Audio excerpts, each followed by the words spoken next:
mă cuprinde și un chip strălucitor îmi apare în fața ochilor atunci când îl rostesc. O privire caldă și o profitare îmi învăruște pașii la fiecare pas.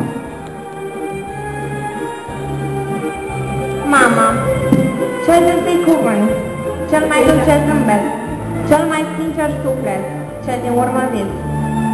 Mama, cea mai dulce voce, cea mai grea durere, cea mai mândră floare, cea mai scumpă carte.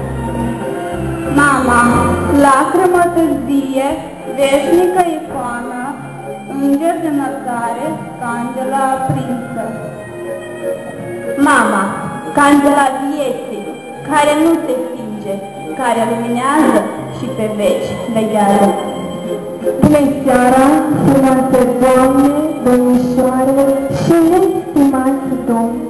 I-am adunat în această seară minunată pentru a celebra Ziua Femeii. Așa e mama și așa a fost bunica. Așa suntem femei între femei. Nimic și nu însemnă nimica, doar niște ele ce sugesc pe ei. Suntem dorica firului de ață, de fiecare lan făcut în doi. E greu cu noi femeile în viață, dar e și imposibil fără noi. E neglijent pe cât sunt ele de palme și încurcând ce ele le încălzesc, ei numai săli și ele numai palme, acesta e destinul femeiesc. Iar acum, tot despre femei, căci ziua noastră este...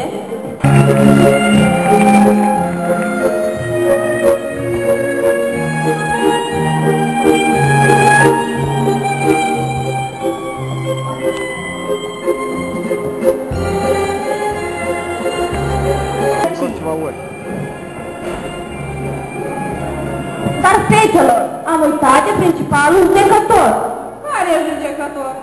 Păi, se mai spune că în astă seară avem și un oaspete în sală. Cine? Unde? Chiar nu vedeți? Nu, dar fără el nu putem nici pierde, nici câștiga.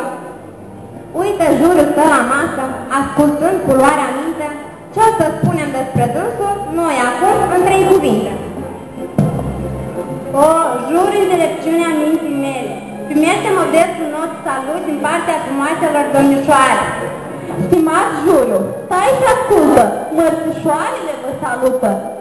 Cu mulți ani de sănătate, să ne judecați voi cu dreptate. Juliu, dragă, fii cu noi, fii prudent și nu uita, că-și din două numai una în frunte te va plasa. Dă-i de nou, dă-i.